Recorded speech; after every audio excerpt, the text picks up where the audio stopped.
have a theory, and stay with me, because it's going to sound more dramatic than I mean it to. I think some music, a small number of songs, across all of rock history, was only possible once.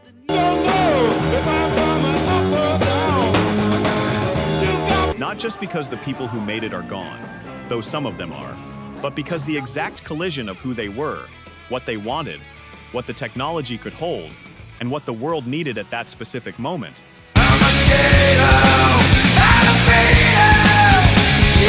You cannot engineer that twice. You can try, and you can tell when someone is trying. The songs on this list are not trying. I read the news today, oh boy. Number 10, Johnny B. Good, Chuck Berry, 1958.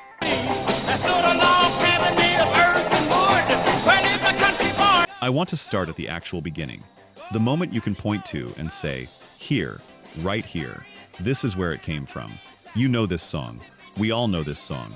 Oh, mama, that little country boy can play go-go. But sit with me for a second, because where it came from is a story that makes it sound different on the other side of it. Chuck Berry wrote Johnny B. Good in 1958 and released it on Chess Records.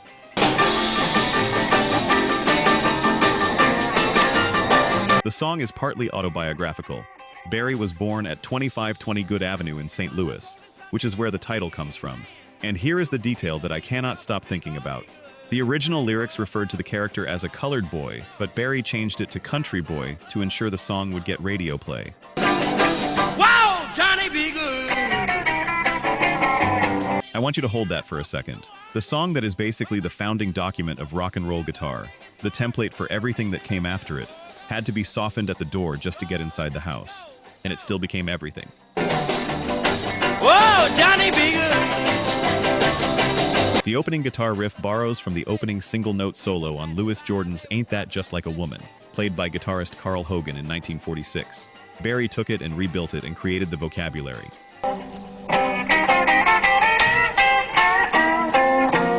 Every rock guitarist who came after him, Page, Hendrix, Clapton, Richards, all of them, was working inside a structure that Chuck Berry built in a recording studio in Chicago in 1958.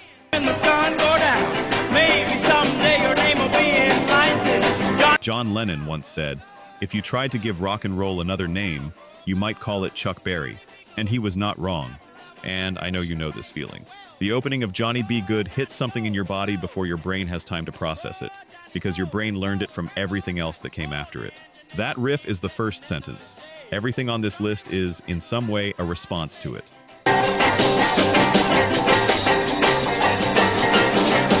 Number 9, Like a Rolling Stone, Bob Dylan, 1965.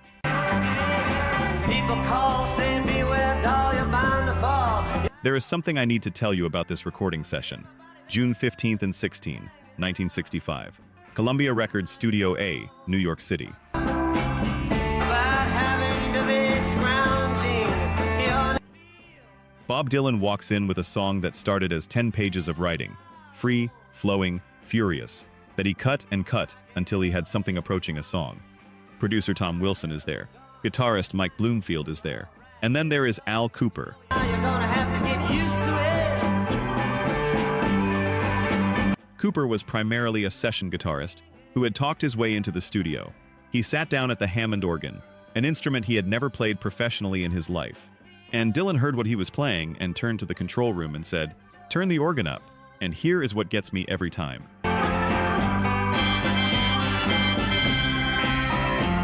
Cooper could not really play the organ. He was finding it in real time. Those particular hesitant chords landing just slightly behind the beat, that is not a choice. That is someone discovering an instrument while the tape is running. The knowledge that the song only really came alive one time, with no outtakes of note, retrospectively gives the recording a dramatic sense of event. I'm in your prime. Then You cannot recreate that. You can hire the greatest organist alive and ask them to play it a little hesitantly, and it will not be the same. Because Cooper was not playing the organ. He was finding it. Columbia's sales department tried to kill the song. At over 6 minutes, they called it commercially impossible and relegated it to the graveyard of canceled releases.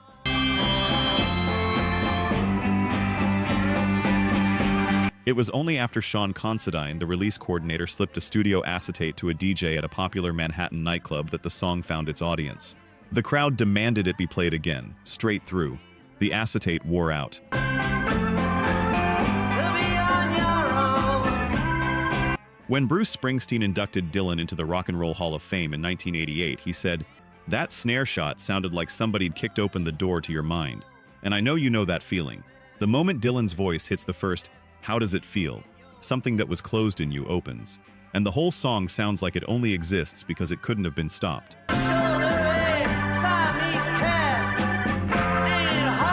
Let's look at the numbers. Only 9% of you are actually subscribed. Honestly, that's tough to see. Our team spends days hunting down archives and verifying every single fact just to tell these stories right. If you've made it this far into the video, you're clearly part of the community, so please hit subscribe. It costs nothing and helps us immensely. Now, for those already subscribed, very few of you have made the jump to our membership, and that's a hard pill to swallow because you're the ones who know our value best.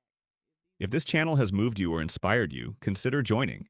It's the price of one coffee, but it's the literal fuel for this channel. Let's keep this alive together. Back to the story. Number 8. Good Vibrations, The Beach Boys, 1966.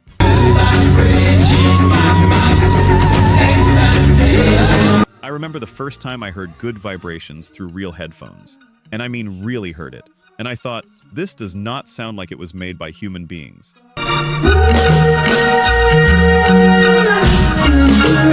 It sounds like the idea of music trying to become music. Brian Wilson began the recording process in February 1966 and finished the song in September. He worked across 4 different Hollywood studios because each had a unique acoustic character he wanted to capture for specific sections.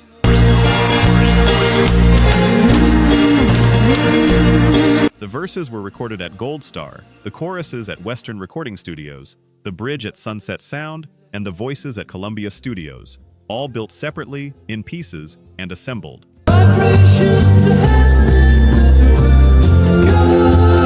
Over 90 hours of tape was consumed in the sessions, with the total cost of production estimated in the tens of thousands of dollars, making it the most expensive single ever recorded at that time.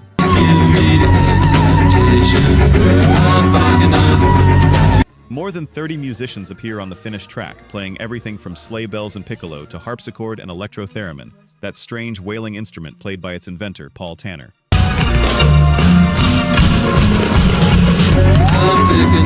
Here is what I need you to understand.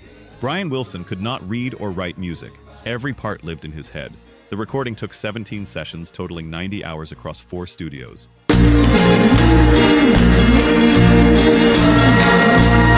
The modular approach, recording fragments separately and assembling them like a sonic puzzle, was something nobody had done this way in pop music before.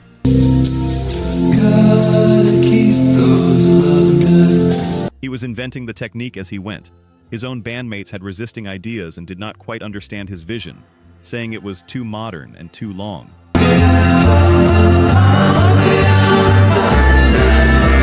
Brian Wilson later said at the end of the final session he had a feeling of power. It was a rush, a feeling of exaltation, artistic beauty. It was everything.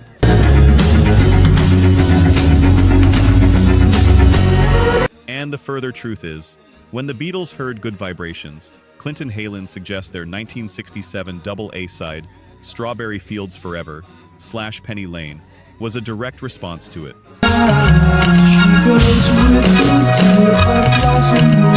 Number 7. A Day in the Life. The Beatles, 1967.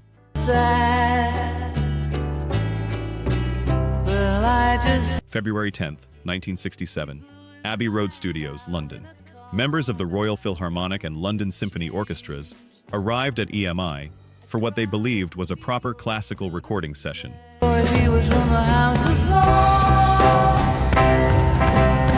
They came in their formal tuxedo stage attire. Then someone handed them false noses, gorilla paw gloves, bald caps, and clip-on novelty nipples. A violinist held his bow in a giant fake gorilla paw.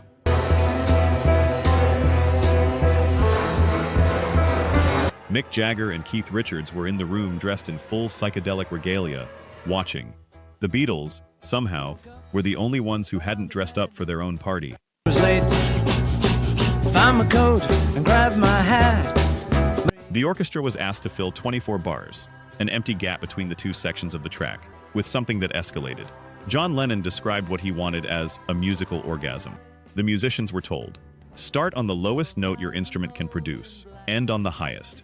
Take your own path up, and whatever you do not listen to the musician next to you."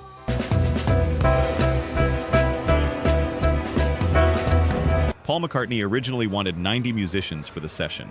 They ended up with 40, but the orchestra was recorded 4 separate times on a 4-track tape, creating the sonic equivalent of 160 musicians. Due to the many takes required to perfect the orchestral crescendo and the final chord,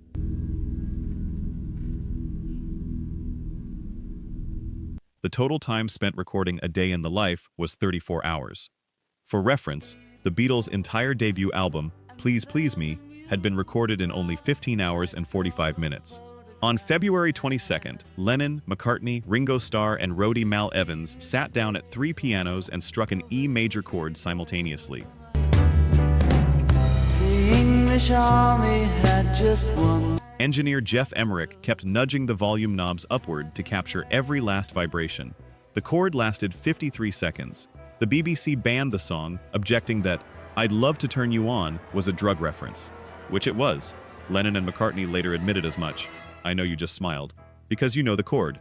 You have always known the chord. And now you know that 4 people hit it on 3 pianos at the same time, and an engineer kept turning it up until there was nothing left. And here is where I want to talk to you for a second before we keep going. Upstairs and had a smoke, and somebody spoke and I went into a dream. Number 6, Purple Haze, Jimi Hendrix, 1967. But I don't know why. Excuse me while I... Here is the thing about this band that nobody says enough.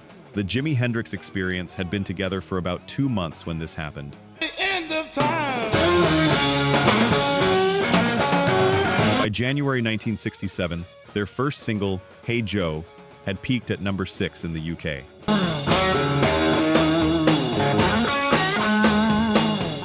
It was a cover, not a Hendrix composition. Hendrix told the press, "That record isn't us. The next one's gonna be different." Oh, just the end of time.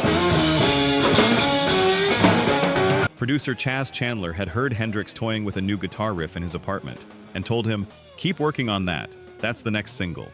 On December 26, 1966, Boxing Day,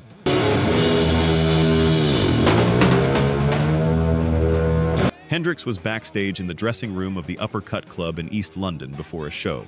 Chandler told him to write the rest of it, and he did, right there in the dressing room before they went on stage.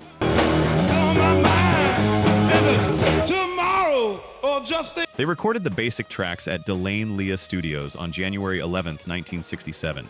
Drummer Mitch Mitchell later said he and bassist Noel Redding learned the song while they were in the studio.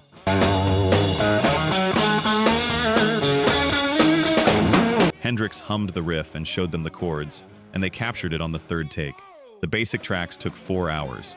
For overdubs, Chandler took the 4-track tape to Olympic Studios, where they met engineer Eddie Kramer.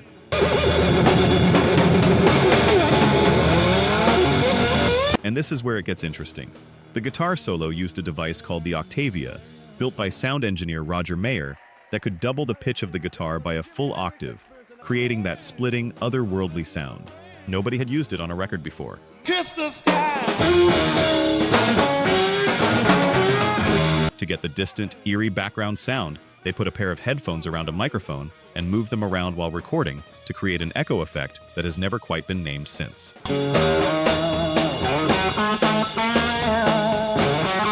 I need you to imagine what it felt like the first time someone heard that tritone opening riff blast out of a radio in 1967. That particular interval, the flattened fifth, had been called the devil's interval in music theory for centuries. Composers were once told to avoid it. Hendrix opened with it, in his second single.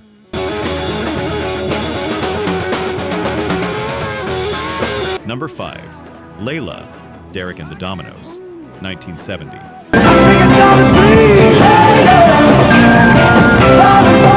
Eric Clapton was in love with Pattie Boyd, and Pattie Boyd was married to his best friend George Harrison, and Clapton could not say it out loud. So he wrote a song about it, consuming, desperate, unrequited love, and then hid behind a fake band name so nobody would know it was him.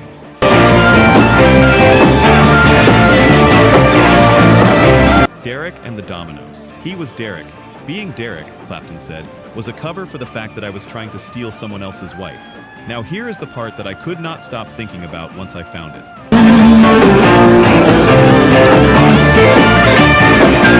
The sessions at Criteria Studios in Miami were going. There was chemistry in the band, but the spark that turned Layla from a great song into the song, that came from a chance encounter. Producer Tom Dowd was simultaneously working at Criteria with the Allman Brothers Band on their second album. When Dowd told Dwayne Allman that Eric Clapton was in the building,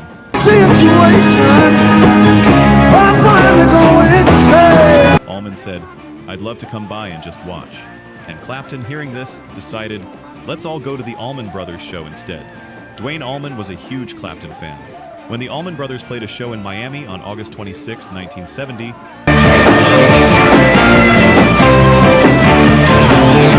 Allman was mid-solo and turned around and saw Clapton standing near the stage. He froze. After the gig, both bands went back to Criteria and jammed for the next 18 hours.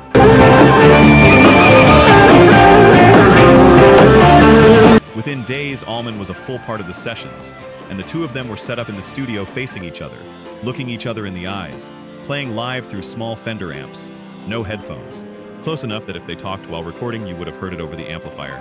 They were feeding off each other like crazy, Tom Dowd recalled, running on pure emotion.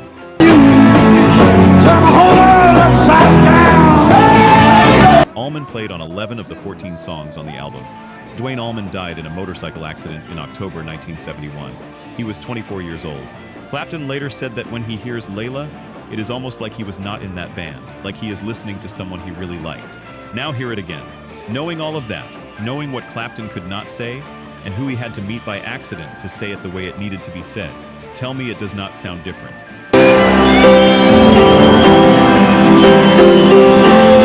Number 4. Back in Black, AC/DC, 1980.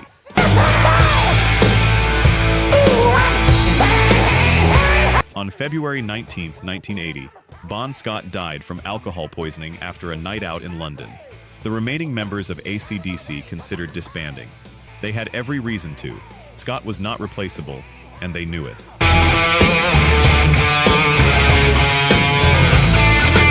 His voice, his swagger, it was the engine, and it was gone. Then Angus Young remembered something.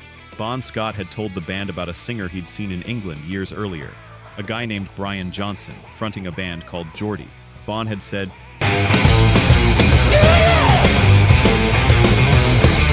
"He's a guy that knows what rock and roll is all about."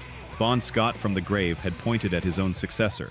Johnson auditioned on March 29, 1980. He sang Whole Lotta Rosie, and then Nutbush City Limits, and something shifted in the room.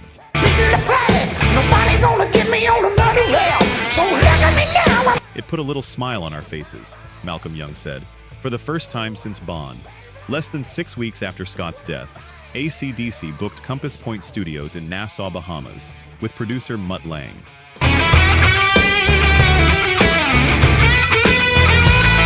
The album was recorded in 7 weeks, from April to May 1980. When the band's plane landed, the Bahamas was in the middle of a tropical storm. It was the best place to do that album because there was nothing going on, Malcolm Young said.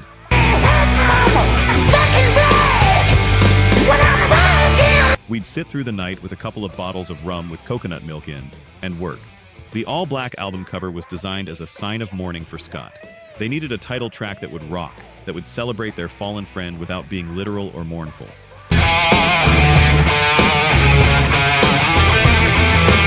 Johnson wrote the lyric off the top of his head, thinking it was nonsense.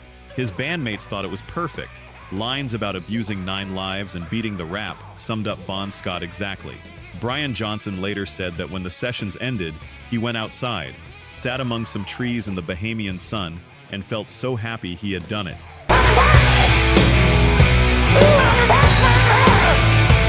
He had barely heard a single complete song during recording. Mutt Lange would bring him in for a verse, then a chorus, then send him back out. Back in Black has sold an estimated 50 million copies. It is the second best-selling album in music history, made in 7 weeks.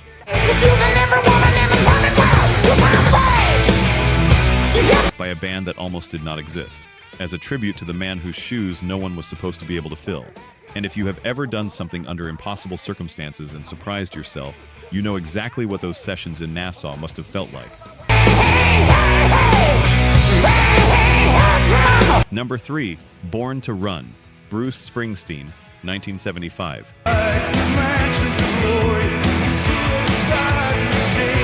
Springsteen said this, "It was all or nothing, because in the rest of my life at that time, I had nothing.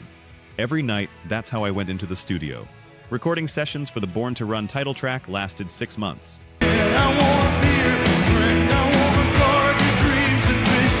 Beginning in January 1974 and not finishing until mid-1974, while the full album stretched from January 1974 to July 1975, an 18-month process in total.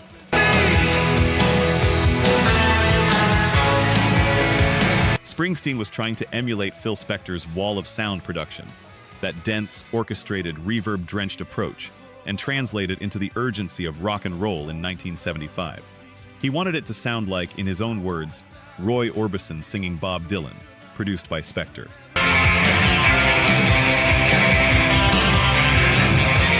He squeezed 72 different instrumental tracks onto a 16-track mixing console. The arrangement became so dense that one of the guitar notes Springsteen had built the song around, a bend from a minor to a major third, got completely buried in the layers. It was gone.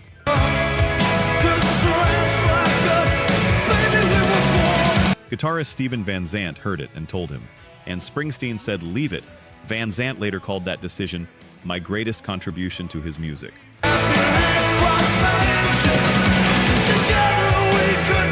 Bassist Gary Talent said of the sessions, "I just remember it taking forever."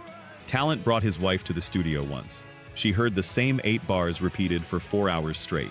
She never asked to come back. Producer John Landau said the sessions went so long, engineers would fall asleep at the board mid-session, and Springsteen kept going.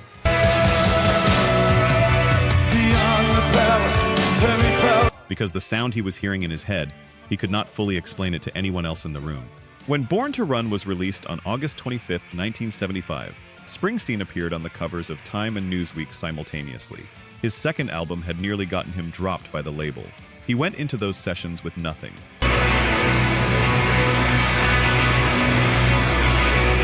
And he came out with a record that sounds, to this day, like a city being built in real time from pure desperation.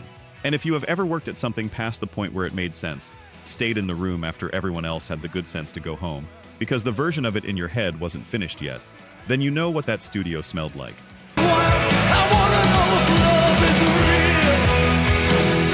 Number 2, Smells Like Teen Spirit, Nirvana, 1991.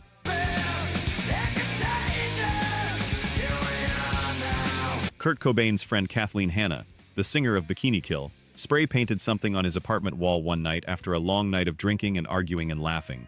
She wrote, "Kurt smells like teen spirit." She meant it as a joke.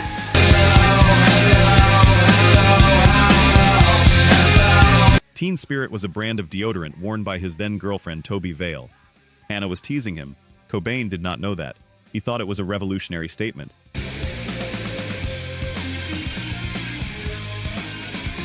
He thought she was saying something about him, about his generation, about the specific rage and apathy and contradiction of being young at that particular moment.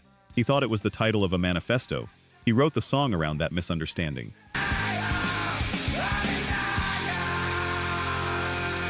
And I love that. I love that one of the most important rock songs ever recorded was built on a misread joke about deodorant. Cobain described his intention as trying to write the ultimate pop song.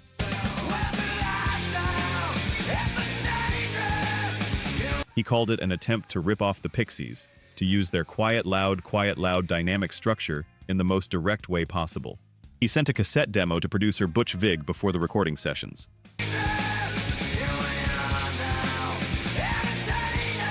The tape was so distorted, recorded at full volume on a boombox, that Vig could barely make out what was happening. Underneath the fuzz, Vig said later, I could hear hello, hello, melodies and chord structures.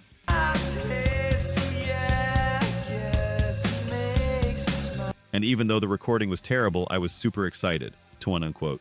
They recorded Smells Like Teen Spirit at Sound City Studios in Van Nuys, California in May 1991.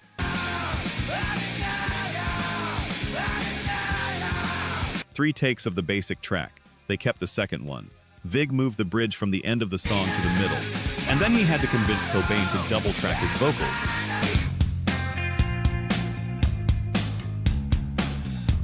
Cobain thought it felt fake. Vig told him, John Lennon did it. Nobody expected what happened next. Danny Goldberg, Nirvana's management, said afterward, none of us heard it as a crossover song. It was supposed to be the underground record, the one that kept them connected to where they came from.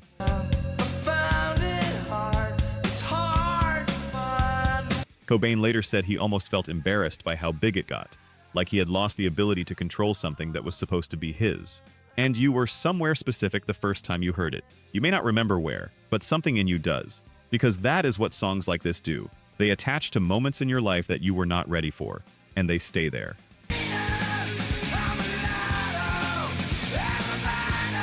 Number 1. Bohemian Rhapsody, Queen, 1975.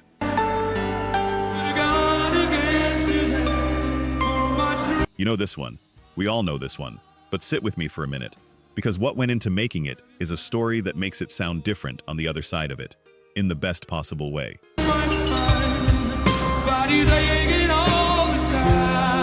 In the late 1960s, Freddie Mercury was a student at Ealing Art College in London.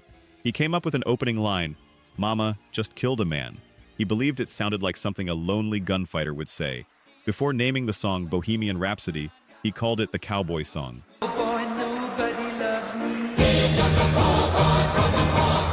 He held onto that line for years with no melody and no idea what to do with it. By mid-1975, Mercury told his bandmates he had enough material for about 3 separate songs.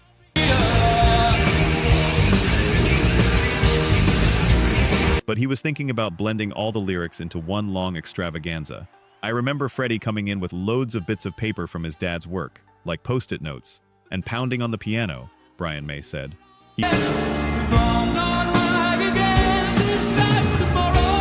He played the piano like most people play the drums, and this song he had was full of gaps where he explained that something operatic would happen here. He'd worked out the harmonies in his head. Recording began on August 24, 1975, at Rockfield Studios in Monmouth, Wales.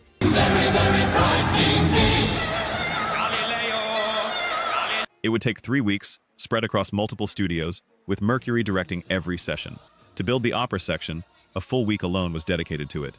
Mercury, May, and drummer Roger Taylor sang their vocal parts for 10 to 12 hours a day.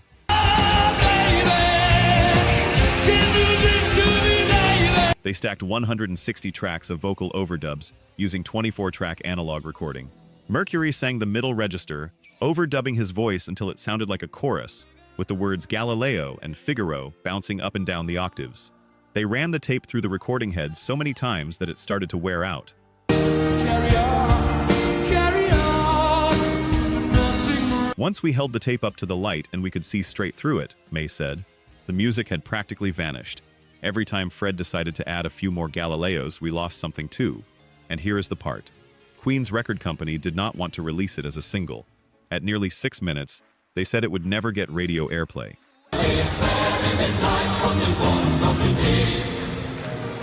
But Freddie Mercury slipped a copy to his friend DJ Kenny Everett of London's Capital Radio. Everett played it on air, then played it again. By the weekend, he had played it 14 times. The phones never stopped. EMI, stunned, released it.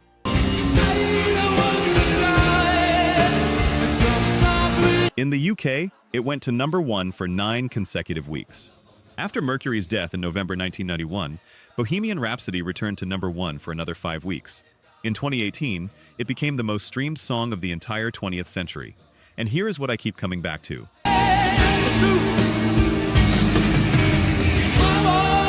Freddie Mercury held one lyric in his head, "Mama just killed a man," for almost a decade before he found the right vessel for it. Then it took his voice stacked 160 times, on analog tape worn thin enough to see through, in a studio where a DJ friend had to sneak the recording onto the radio for the world to even hear it.